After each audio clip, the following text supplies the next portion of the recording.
그렇게 하면이라는 제목으로 말씀 나누기 원합니다. 하나님의 나라가 이 땅에 임하였습니다. 하나님의 나라에 여러분들 거하시기를 주님의 이름으로 축원드립니다. 여러분들 요새 어떤 기도들을 하고 계십니까? 라마단 기간에 함께 기도하자고 말씀드렸는데 여러분들 어떤 기도를 하고 계십니까? 저도 요즘 기도 제목이 좀 많이 있는 것 같습니다. 지금 아이들 학교 등록금 내야 되는 기간이 됐고, 그리고 또 연초에 또 월세 내는 6개월에 한 번씩 내는데 그 기간이 이렇게 겹치다 보니까 재정적으로 많이 부담이 됩니다. 그래서 재정의 은혜를 달라고 기도를 하고 있습니다. 가족 건강을 위해서 기도하고 있고, 한국에 있는 부모님과 가족들 위해서 열심히 기도하고 있습니다. 뿐만 아니라 우리 교회 여러 식구들 가지 여러 가지 기도 제목들이 있습니다. 제가 아는 대로 가족별로 기도하고 있습니다. 수많은 기도를 그렇게 하고 있습니다. 여러분들은 지금 어떤 기도를 하고 계십니까? 여러분들도 개인적으로 여러 가지 기도들을 하고 계실 것 같습니다. 그런데 만약에 예수님이 여러분 앞에 나타나신다면, 지금 이곳에 예수님이 임재하신다면 여러분들은 그 예수님께 무엇을 구하시겠습니까? 저처럼 애들 등록금 좀 내게 해주세요 라고 기도하시겠습니까? 주님, 집에 수도가 고장났습니다. 수도를 고쳐주세요. 그렇게 내 눈앞에 계신 예수님께 구하시겠습니까?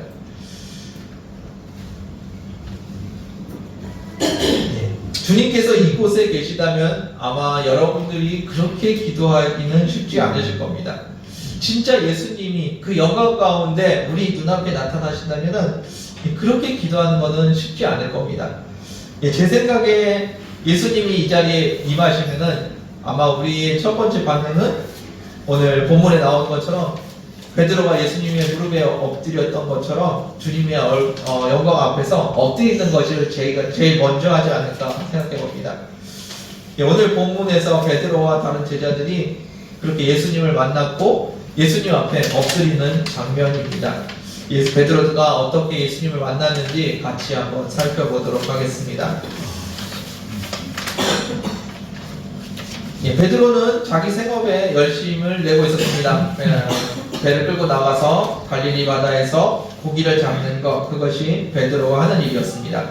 그런데 예수님께서 베드로를 찾아오십니다. 베드로가 있는 곳에 예수님께서 찾아오셨고 베드로의 배에 올라서 한참 동안 설교를 하십니다.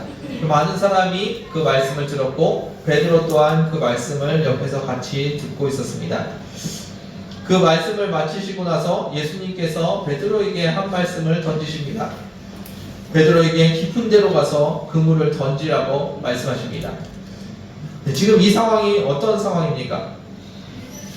베드로가 밤새 고기를 잡으러 바다를 누볐는데 고기를 한 마리도 잡지 못했습니다. 그리고 그 빈 배를 가지고 돌아왔습니다. 왜 돌아왔는지 많은 분들이 아실 겁니다. 갈릴리 바다에서 물고기를 잡을 때 밤에 나가서 물고기를 잡습니다. 낮에는 물고기들이 깊은 데로 들어가고 그물이 닿지 않는 곳에서 다니기 때문에 물고기를 잡을 수가 없습니다. 그래서 밤에 나가서 물고기를 잡습니다.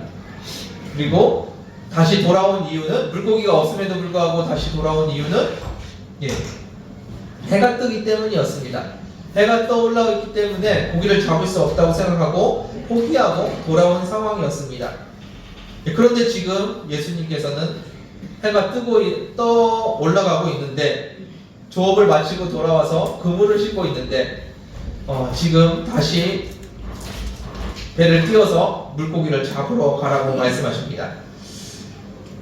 그때 베드로의 반응은 말씀에 의지해서 제가 그물을 던지겠습니다 라고 대답하는 거였습니다. 그렇게 했더니 어떻게 되었습니까? 우리 6절 말씀 같이 한번 보겠습니다.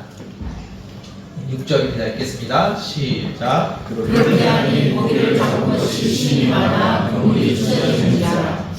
아멘. 예수님의 말씀에 순종해서 고기를 그분들에 나와서 그물을 던졌더니 고기를 많이 잡게 되었습니다. 수많은 사람들이 예수님을 알고 있습니다. 교회 다니는 사람은 당연히 알 것이고 교회 다니지 않는 사람들도 예수님에 대해서 한 번씩은 다 들어봤을 겁니다. 예, 교회 다니는 사람들은 조금 더 많이 알겠죠. 예, 수많은 설교를 통해서 예수님이 어떤 분이라는 걸 잘 듣고 있었습니다. 그런데 지금 이 세대의 그리스도인들은 그리스도인답지 않은 삶을 산다고 많은 사람들에게 비난을 받으며 살아갑니다. 예수 믿는 사람이라고 하면 떠오르는 이미지들이 있습니다. 그 중에 하나가 기쁨일 겁니다. 넘치는 기쁨 가운데 살아야 되는데 그렇게 기뻐하며 살아가는 사람이 많지 않은 것 같습니다. 범사에 감사하는 모습, 그것도 그리스도인들의 특징일 겁니다. 그런데 그다지 감사도 없는 것 같습니다. 인생이 힘들고 불평과 불만이 많고 쉽지 않은 삶을 살아갑니다. 사랑도 없고 희생도 없습니다. 그래서 사람들이 예수 믿어도 별거 없다라고 생각하는지도 모르겠습니다. 왜 그럴까요? 예수 믿는 사람들이 왜 그렇게 능력도 없고 은혜도 없고 교회 다니는 교인들이 명목적으로는 기독교인이지만 실제적으로 우리가 가지고 있는 그 이미지의 기독교인의 모습으로 살아가지 못하고 있습니다. 교회를 다니고 설교를 들었는데 왜 우리는 그와 같은 삶을 살지 못하고 있을까요? 베드로는 계속 주님과 함께 있었습니다. 배가 부두에 들어온 이후에 예수님께서 베드로의 배 위에 올라와서 말씀을 전했기 때문에 예수님이 말씀을 시작하실 때부터 베드로는 계속 예수님과 함께 있었고 예수님의 말씀을 듣고 있었습니다. 예수님께서 베드로의 배 위에서 얼마나 말씀을 하셨을까요? 한 5분에서 10분 하셨을까요? 아니었을 것 같습니다. 꽤 많은 시간을 베드로는 예수님의 말씀을 듣고 있었습니다. 그러면은 그 말씀을 듣고 베드로가 변화되었나요?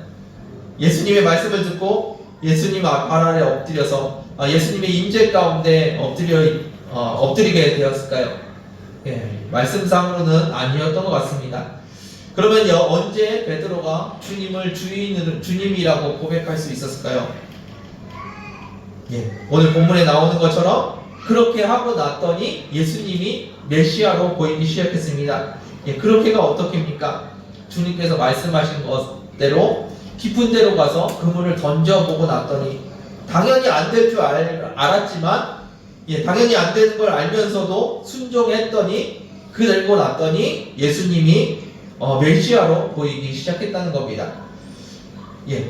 예수님께서 말씀하신 것 그것을 순종했더니 이런 일이 일어났다는 겁니다. 그런데 하나님께 순종하는 것 그것은 굉장히 어려운 일입니다.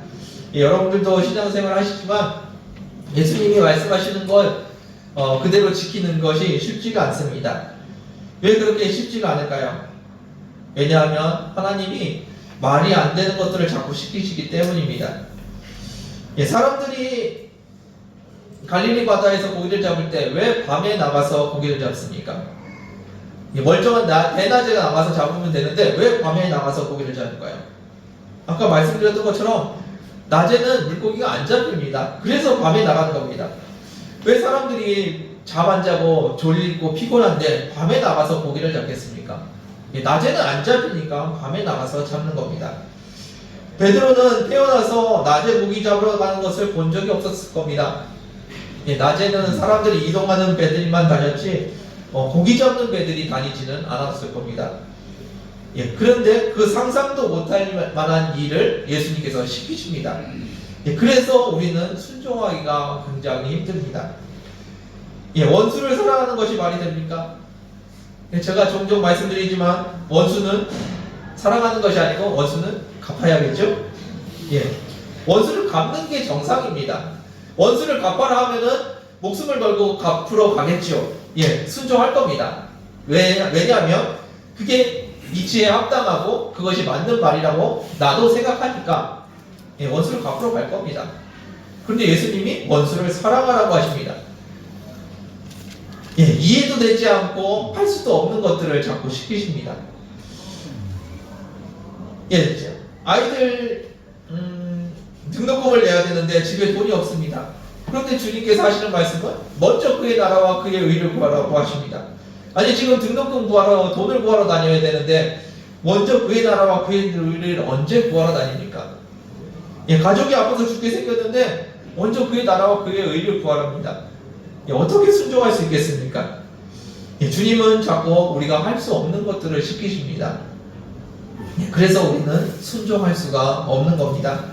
성경에 나와 있는 그 많은 말씀들 우리는 이미 다 알고 있습니다. 꽤 많은 것들을 알고 있습니다. 그런데 순종할 수 없는 이유는 우리가 이해할 수 없고 할 수 없는 것들을 시키시기 때문입니다. 밤새 고기도 못 잡고 돌아온 베드로입니다. 밤새 주업하느냐고 잠도 못 잤고요. 힘도 다 썼습니다. 그리고 돌아와서 열심히 그물을 다 씻어놨습니다. 그런데 다시 나가서 그물을 던지라고 하십니다. 아니 최소한 그물 씻기 전에라도 말씀하셨으면은 좀 나았을 텐데 그물 다 씻어놓고 말릴 준비하고 있는데 다시 나가라고 하십니다. 눈꺼풀도 무겁고 팔다리도 무겁습니다. 지금 나갔으면 그러면 잡힐 가능성이 있나? 당연히 고기를 잡을 가능성도 없을 겁니다. 그런 말도 안 되는 상황, 불가능해 보이는 그 상황에서 예수님은 말씀하신다는 겁니다. 그것이 예수님의 말씀입니다. 우리가 이해할 수 없는 이야기들, 우리가 순종할 수 없는 말씀들을 자꾸 하십니다.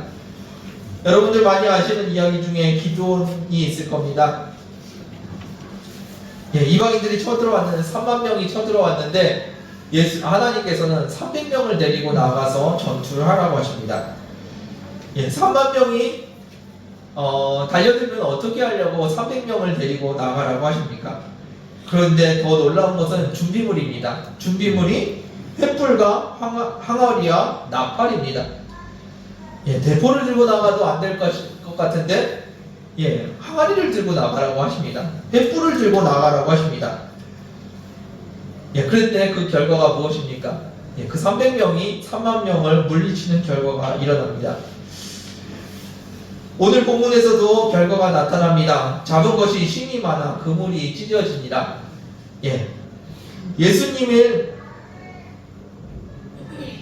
우리는 예수님을 알기를 원합니다. 예수님을 만나기 원하고 예수님의 능력을 경험하고 싶습니다. 그런데 우리가 그렇게 하지 못하는 이유는 딱 하나입니다. 우리가 하나님의 말씀에 순종할 수 없기 때문입니다. 순종할 수 없는 이유는 말씀드렸던 것처럼 내가 이해할 수 없는 일들을 자꾸 시키시기 때문이라는 거죠. 여러분들이 예수님의 말씀에, 주님의 말씀에 귀 기울이시고 순종해 보십시오. 오늘 이 베드로처럼 그리고 기도원처럼 여러분들은 한번 순종해 보십시오. 그때 여러분들은 하나님을 경험하게 된다는 겁니다. 왜 우리가 주님을 모를까요? 수많은 이야기를 듣고 수많은 설교를 들었습니다. 성경도 많이 읽고 기도도 많이 했습니다. 그런데 내가 이해 안 되는 부분들을 순종하지 못하기 때문입니다. 여러분들 예수님의 말씀에, 주님의 말씀에 순종해 보십시오.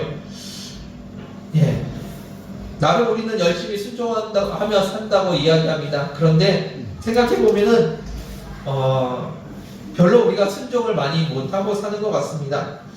여러분들이 만약에 기드온이라면 300명을 데리고 3만 명과 싸우러 갈 수 있으시겠습니까? 그것도 횃불과 항아리와 나팔을 들고 가라고 하시는데 300명 데리고 나가실 수 있으시겠습니까? 그래서 우리는 300명을 데리고 나아가지 않습니다. 우리는 결과를 뻔히 알고 있기 때문에 하나님의 말씀에, 주님의 말씀에 순종할 수 없다는 겁니다. 오른뺨을 맞으면 왼뺨을 돌려대라고 말씀하십니다. 왼뺨을 돌려대면 어떤 현상이 일어나나요? 그 사람이 내가 잘못했어 그러고 화해를 요청하나요? 아닙니다. 왼뺨을 돌려대면 왼뺨을 맞아 때릴 겁니다. 그것이 당연한 결과고 당연히 예상되는 일입니다. 그럼 왼뺨을 맞으면 그 왼뺨이 안 아플까요? 여전히 왼뺨도 아픕니다. 그런데 어떻게 우리가 순종할 수 있겠습니까? 그 이야기가 뻔히 예상이 되는데 그 결과가 우리는 뻔히 알고 있는데 어떻게 순종할 수 있겠냐는 겁니다. 문제는 우리가 하나님의 말씀에 순종하면은 그때 하나님께서 일하기 시작하신다는 겁니다. 그 놀라운 역사를 보게 되기 위해서 우리가 먼저 순종해야 합니다. 그리고 그때 주님께서 일하게 되시고 그 일하시는 주님을 보면서 이분이 진짜 하나님이시구나, 이분이 진짜 내 삶의 주인이구나, 우리가 그때 주님을 알게 된다는 겁니다. 주님께서 여러분들 안에 계십니다. 여러분들과 함께하고 계십니다. 주님께서 여러분들의 주인이십니다. 그래서 주님께서 하시는 말씀에 귀 기울이고 순종해야 합니다. 그리고 그 순종할 때 이분이 진짜 내 삶의 주인이시구나 경험하게 되고 알게 된다는 겁니다. 여러분들 삶에서 주님을 향한 순종이 있기를 원합니다. 8절 말씀 이어서 보겠습니다. 8절입니다. 읽겠습니다. 시작. 시몬 베드로가 이를 보고 예수의 무릎 아래 엎드려 이르되 주여 나를 떠나소서 나는 죄인이로소이다 하니. 아멘. 베드로는 주님 앞에 순종함으로써 이분이 진짜 하나님이시구나, 이분이 진짜 메시아구나라는 사실을 알게 되었습니다. 그리고 베드로가 처음 한 말이 오늘 지금 이 본문입니다. 주님 저를 떠나십시오라고 고백한다는 겁니다. 주님의 임재를 느끼고 주님의 임재를 경험하면 우리는 어떤 반응을 보일까요? 아까 말씀드렸던 것처럼 여태 못 받았던 응답들을 주님 앞에 말할까요? 주님 등록금 내주세요. 주님 아픈데 고쳐주세요. 그런 반응을 우리가 보일까요? 주님이 지금 우리 가운데 임재하셨는데 오늘 베드로는 예수님 앞에서 예수님 나는 죄인입니다. 나를 떠나십시오 라고 이야기합니다. 자기가 죄인이라는 걸 고백합니다. 열심히 물고기 잡을 때는 자기가 죄인인 줄 모르고 살았습니다. 그런데 예수님을 알게 되고 예수님이 메시아라는 것이 느껴지고 나서는 내가 죄인이구나 라는 것을 깨닫게 되었다는 겁니다. 우리가 주님을 만나서 처음 나타나는 현상, 그 현상은 바로 이런 모습입니다. 주님 앞에 무릎 꿇는 모습입니다. 주님은 아무 말씀도 안 하셨는데 주님의 영광과 창조주의 영광 앞에서 우리는 엎드려지게 돼 있고 하나님 아버지 앞에서 우리는 이거 해주세요 저거 해주세요 그런 기도가 나올 수 없다는 겁니다. 주님 앞에서 주님이 주인이신 것을, 하나님이신 것을 알고 난 다음에 베드로가 했던 첫 번째 반응, 저는 죄인입니다. 저도 그랬던 것 같습니다. 어렸을 때 기도원에 가면 주님 만나달라고 열심히 기도했습니다. 성령 충만 달라고 열심히 기도했던 것이 기억이 납니다. 눈물 콧물 흘리면서 회개하는 그런 모습들, 여러분들도 아마 한 번씩 경험이 있으실 겁니다. 그런데 그렇게 기도하면서 느껴졌던 것이 무엇이냐면 내가 죄인이구나. 주님께서 나에게 너는 죄인이야 라고 말씀하실 것이 아닙니다. 주님이 내 안에 임재하셨다는 것이 느껴졌을 때 내 마음에 드는 것은 내가 죄인이라는 것이 느껴진다는 겁니다. 내가 내 마음대로 산 것이 죄송하구나 라는 것이 느껴지고 주님 없이 나 혼자 살았다는 것에 대해서 죄송한 마음이 듭니다. 그것이 우리의 모습입니다. 여러분들도 마찬가지였을 겁니다. 내가 뭘 잘못했는지를 생각하는 것이 아니고요, 그냥 주님 앞에서 쓰면 주님이 임재하셨다는 게 느껴지면 내가 죄인이구나 라는 게 느껴진다는 겁니다. 그리고 그 다음에 느껴지는 것이 주님의 십자가가 감사하고 감격스럽게 느껴지는 겁니다. 주님이 아무 말씀도 안 하셨는데 마음속에 이런 감사와 감격이 솟아납니다. 그리고 그 주님 안에서의 은혜와 평강이 누려집니다. 주님께서 아무 말씀도 안 하셨는데 세상에서 아무것도 필요 없이 주님과 나만 있는 것 같은 느낌, 그런 마음이 아마 여러분들도 경험이 있으실 겁니다. 그것이 주님의 임재이고 주님 안에 서는 것입니다. 그냥 주님의 존재만으로, 주님의 임재만으로 감사하고 감격스러운 것, 그것이 주님의 임재이고 주님을 만난다는 것입니다. 여러분들은 지금 어떻게 살고 계십니까? 주님 안에서 그와 같은 주님과 동행하고 계십니까? 아니면 아직도 주님을 글자로 배우고 계시고 연구하고 계십니까? 베드로처럼 순종해 보십시오.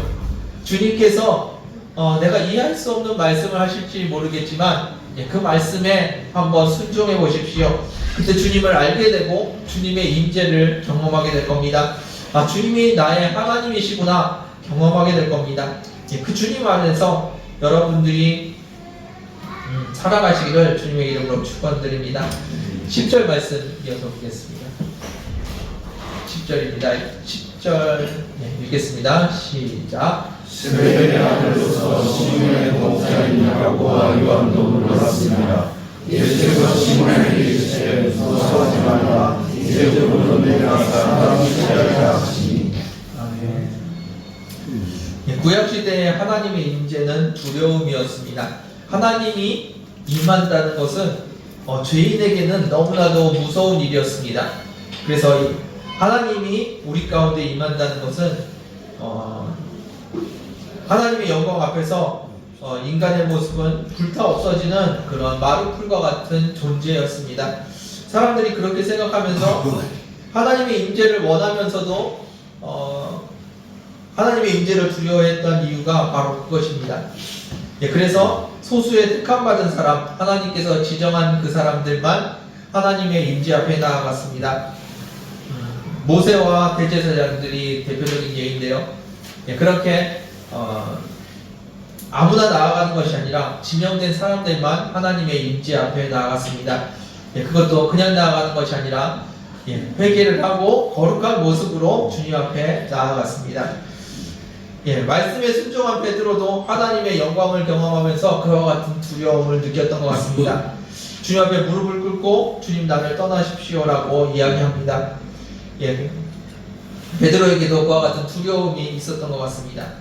그런데 주님께서 원하시는 것은 그런 두려움 안에 살아가는 것이 아니라 그 두려움만큼 그 두려움이 변해서 은혜와 감사와 감격이 되기를 원하셨던 것 같습니다. 예수님께서는 제자들에게 두려워하지 말라라고 말씀하십니다. 우리가 죄인인 것을 크게 느끼면 느끼는 것만큼 주님께 더 많은 용서를 받은 것이고 더 많은 용서를 받은 만큼 더 많은 은혜를 받은 것입니다. 예수님께서 우리에게 원하시는 것, 그런 모습들, 두려워하고 엎드려 있는 것이 아니라 그 주님 앞에서 주님 앞에 나아가는 모습, 그것을 주님께서 원하시고 제자들에게 두려워하지 말라라고 말씀하십니다. 그러면서 주님께서 약속을 하십니다. 내가 이후로는 사람을 취하리라. 내가 너를 그렇게 만들어 가겠다라고 예수님께서 말씀하십니다. 내가 너를 인도하겠다고 말씀을 하십니다. 죄인인 우리를 불러서 하나님께서 약속을 하십니다. 그리고 사명을 주십니다. 왜 그런 일이 일어날까요? 우리가 주님을 알고 있기 때문입니다. 주님 앞에 은혜를 받았기 때문에 용서를 받고 은혜를 받았기 때문에 주님께서 우리에게 사명을 주시는 겁니다. 우리가 죄인인 것을 느꼈고 그 은혜를 알기 때문에 그 사람들과 함께 하시겠다고 주님께서 말씀하시는 겁니다. 여러분들 주님의 임재 가운데 거하십시오. 그 은혜 가운데, 그 감격 가운데 거하십시오. 두려움이 아니라 주님의 은혜 가운데 거하는 주님의 임재가 되기를 주님의 이름으로 축원드립니다. 11절 말씀 이어서 보겠습니다. 읽겠습니다. 시작. 그들이 배들을 물질에 메고 모든 것을 버려두고 예수를 따르리라. 아멘. 처음에 베드로는 물고기를 한 마리도 잡지 못했습니다. 그래서 베드로는 물고기가 필요했습니다. 그리고 성경에는 나오지 않지만 아마 기도했을 겁니다. 하나님 물고기를 주세요라고 아마 기도했을 겁니다. 그런 마음의 베드로였습니다. 베드로에게 지금 필요한 것은 예수님이 아니었습니다. 그에게 필요했던 것은 물고기였습니다. 그런데 놀라운 일이 벌어집니다. 예수님께서 말씀하셨고 그 말씀에 순종했더니 기적처럼 수많은 물고기를 잡을 수 있게 되었습니다. 그런데 물고기를 잡게 된 베드로는 이상한 일을 합니다.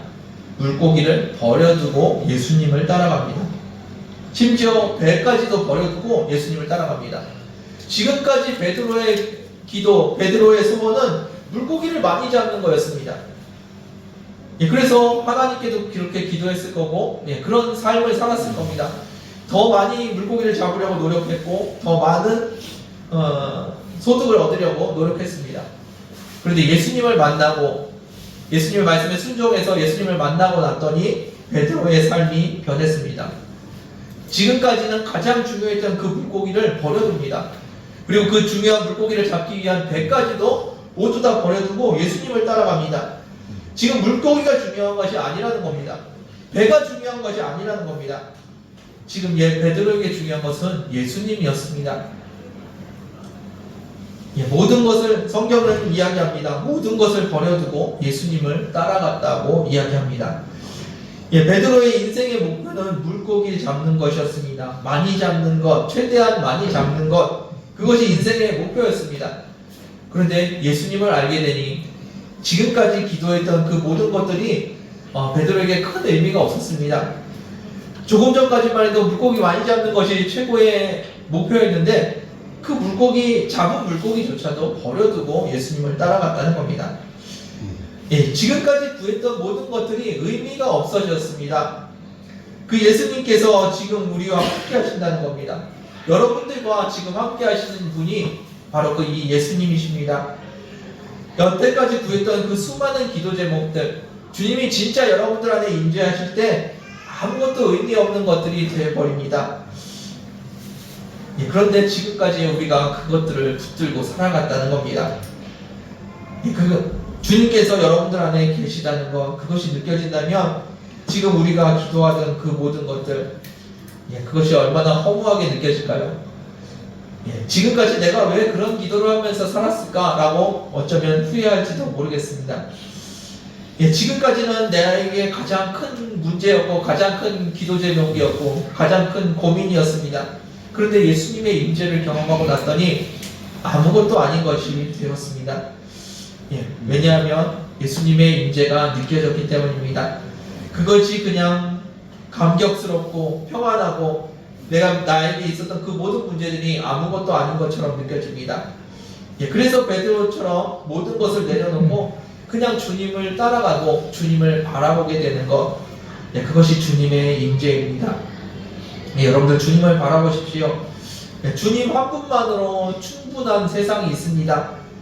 주님 한 분만 계시면은 모든 것이 평안해지는 그런 삶이 있습니다. 여러분들이 가지고 있는 그 수많은 문제들이 예수님 앞에서 눈처럼 녹아버리는 그런 역사들이 일어난다는 겁니다. 왜 우리는 주님 말고 다른 것을 자꾸 구하고 있을까요? 주님을 진짜로 만나지 못하고 있기 때문이 아닐까 생각해 봅니다. 그럼 진짜 주님을 만나려면 어떻게 해야 될까요? 성경을 더 많이 읽고 기도를 더 많이 하면 될까요? 여러분들에게 말씀드립니다. 주님 말씀 한 절을 붙들고 순종하는 그 시름을 하시길 원합니다. 그것이 주님을 만나고 주님을 경험하는 과정입니다. 수많은 이론을 듣고 수많은 이야기를 듣는다고 믿음이 자라나는 것이 아닙니다. 그 들은 말씀 한 절을 순종해 나아가는 것, 그것이 우리가 해야 될 일인 줄 믿습니다. 여러분들 주님 안에서 순종하는 저와 여러분들 되기를 원합니다. 말씀을 마무리하겠습니다. 주님을 만나면 주님의 임재를 경험하면 주님 한 분만으로 충분한 세상이 있습니다. 주님이 내 생명의 주인이시고 온 세상의 창조주이십니다. 그분 앞에서 내가 지금 구하는 것이 얼마나 초라하게 느껴질지 주님 앞에 나아가 서시길 원합니다. 베드로는 물고기가 필요했습니다. 그런데 그 수많은 물고기와 주님이 있을 때 물고기를 버리고 주님을 택했습니다. 심지어 배까지도 버리고 주님을 따라갔습니다. 예전에 베드로는 물고기 많이 잡는 것이 삶의 목표였습니다. 그런데 이제는 주님을 따라가는 것이 그의 삶의 목표가 되었고 사람을 남는 것이 그의 삶이 되었습니다. 베드로는 언제 이러한 예수님을 만났습니까? 배에서 예수님이 설교하시는 것을 들을 때 그때 예수님을 지금 마음으로 만났습니까? 아니면 고기 잡을 때입니까? 고기 잡을 때라고 말하실지도 모르겠지만 주님의 말씀에 순종해서 그물을 던지고 있을 때, 그리고 그 결과를 봤을 때 베드로는 예수님이 진짜 메시아구나라는 것을 경험하게 되었습니다. 예수님을 만나는 삶, 예수님을 경험하는 삶, 진짜 기독교인의 삶, 그 삶은 말씀을 많이 하고 공부를 많이 한 삶이 아니라 그 한 구절이라도 순종하는 삶을 살 때 그때 주님을 만난다는 거 기억하시길 바랍니다. 그동안 우리가 추구했던 그것이 아니라 주님 한 분만을 바라보며 주님 한 분만으로 충분한 삶을 살아가는 저와 여러분들 되기를 주님의 이름으로 축원드립니다. 함께 기도하겠습니다. 주님 감사합니다. 주님께서 저희들 사랑하여 주시고 은혜 주심을 감사합니다. 우리의 모든 것이 주님의 것임을 고백합니다. 그런데 이 고백들이 허공을 울리는 말뿐인 고백이 되지 않게 하여 주옵소서. 주님 순종함으로 주님을 알게 하여 주시고 주님을 경험하게 하여 주옵소서. 그리하여 제 삶의 모든 것이 주님으로 채워질 수 있도록 은혜 허락하여 주옵소서. 예수님 한 분만으로 충분한 삶이 있다는 것 경험하게 하여 주시고 깨닫게 하여 주옵소서. 이론으로 알아가는 주님이 아니라 이야기로 전해 듣는 주님의 모습이 아니라 내 삶에 경험되어지는 주님이 그 주님을 이 시간에 만나게 하여 주옵소서. 주님께서 내 삶의 주인 되심을 고백하며 예수님의 이름으로 기도드렸습니다. 이 시간에 함께 찬양하기 원합니다. 여러분들의 삶 속에서 주님을 경험하십시오. 주님을 만나십시오. 지금 이렇게 말씀 듣는 거, 기도하는 거, 찬양하는 거 너무나 중요한 일입니다. 그런데 삶에서 그 한 구절을 붙들고 씨름하는 것, 순종하기 위해서 씨름하는 것, 그것이 가장 중요한 모습입니다. 여러분들 삶에서 예수님과 동행하시기를 주님의 이름으로 축원드립니다. 이 시간 함께 찬양하겠습니다. 주님 앞에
이후에 한 번도 떠나신 적이 없는 주님이십니다. 그 임재가 우리 가운데 계속되고 있는데 우리는 그 임재를 경험하지 못하고 있습니다. 왜 그럴까요? 우리가 주님을 붙들지 못하기 때문에, 주의 말씀에 순종하지 못하기 때문에, 내가 이해할 수 있는 것, 내가 할 수 있는 것들만 순종하고 있기 때문이 아닐까요? 이 시간 여러분들 주님 앞에 나아가 서시길 원합니다. 주님이 얼마나 귀한 분이신지, 얼마나 놀라운 분이신지 여러분들 이 시간에 경험하시길 원합니다. 주님의 임재 앞에 섰을 때 여러분들의 문제들이 사라지는 역사가, 문제가 없어지는 것이 아니라 문제가 그렇게 크게 보이지 않는 역사가 있을 겁니다. 이 시간에 주님의 임재 앞에 나아가십시오. 주님 바라봅니다. 주님 붙듭니다. 주님 내 안에 거하시옵소서. 나의 삶의 주인 되어 주옵소서. 이 시간에 고백하는 시간 되기를 원합니다. 기도하겠습니다.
어떻게 내 생명을 걸 수 있냐고요. 문제가 이렇게 큰데, 이렇게 많은 문제가 있는데 어떻게 주님을 붙드냐고요. 예, 주님이 더 크시기 때문입니다. 내 문제보다 주님이 더 크시기 때문에 주님 한 분만으로 충분합니다. 내 생명보다 주님이 더 크시기 때문에 내 생명을 포기해서라도 주님을 얻어야 되는 것, 그것이 우리 주님이십니다. 그 크고 놀라우신 분 앞에 엎드리십시오. 그 주님 앞에, 주님의 임재 앞에 서십시오. 그 주님이 여러분들을 붙드십니다. 주님이 여러분들을 인도하십니다. 그 주님의 말씀에 순종해 보십시오. 주님께서 여러분들의 삶을 만들어 가실 겁니다. 이 시간에 다시 한번 기도하실 때, 이 시간에 나의 삶을 걸고 내 생명을 걸어 예수 그리스도를 얻게 하여 주옵소서. 예수 그리스도가 내 삶의 주인 되게 하여 주옵소서. 기도하는 시간 되기를 원합니다. 기도하겠습니다. 주님 앞에 나아가는 아버지와 나는 진정한 주님 나의 하나님이시며 주님 나의 모든 것이십니다. 주님이 내 삶의 전부이십니다. 그 주님 한 분만으로 충분합니다. 내 삶을 드리고 주님을 얻을 수 있게 하소서. 내 삶을 걸어 주님을 얻을 수 있어요.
어려움들이 있습니다. 주님께서 좀 쉽게 해결해 주시면 좋을 것 같은데 그렇게 힘들게 인도하십니다. 그런데 주님 안에 여러분들 거해 보십시오. 그 문제가 그렇게 크게 보이는지, 그게 그렇게 어려운 문제인지, 여러분들 주님 안에 거해 보십시오. 주님이 여러분들 안에서 여러분들 붙으십니다. 한순간도 놓치지 않고 붙으십니다. 그분은 우리의 삶을 걸만한 분이십니다. 나의 영원한 삶을 책임지시는 분이십니다. 그래서 그분의 음성에 귀 기울이며 그 음성에 순종하기를 원하는 것, 그것이 우리의 삶입니다. 주님께서 여러분들을 얼마나 사랑하시는지, 얼마나 단단하게 붙들고 계시는지, 그분이 얼마나 여러분들의 삶에 신실하신지 경험하십시오. 순종함으로 경험하십시오. 이 시간에 다시 한번 기도할 때 주님 말씀하여 주옵소서. 내가 순종함으로 나아가길 원합니다. 주의 말씀에 순종하길 원합니다. 주님, 내가 붙들어야 될 말씀을 허락하여 주옵소서. 어떤 말씀을 붙들고 순종해야 되는지 나에게 말씀하여 주옵소서. 내가 그 말씀에 순종하기 원합니다. 다짐하며 다시 한번 기도하겠습니다. 주님 앞에 드리기 원합니다. 내 삶을 드리기 원하며 내 마음을 드리기 원합니다. 주님 앞에 나의 순종을 드리기 원합니다. 나의 순종을 주님 앞에 드리기 원합니다. 주님 말씀하여 주옵소서. 주의 말씀을 듣고 순종할 수 있는 너희들이 되게 하옵소서. 주의 말씀에 순종하며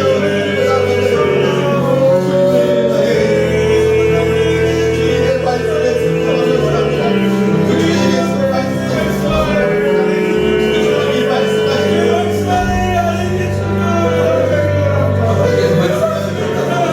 베드로처럼 순종할 수 없는 그 말씀을 순종하길 원합니다. 내 마음에 말씀하여 주옵소서. 어떠한 말씀을 붙들어야 되는지 그 말씀하여 주옵소서.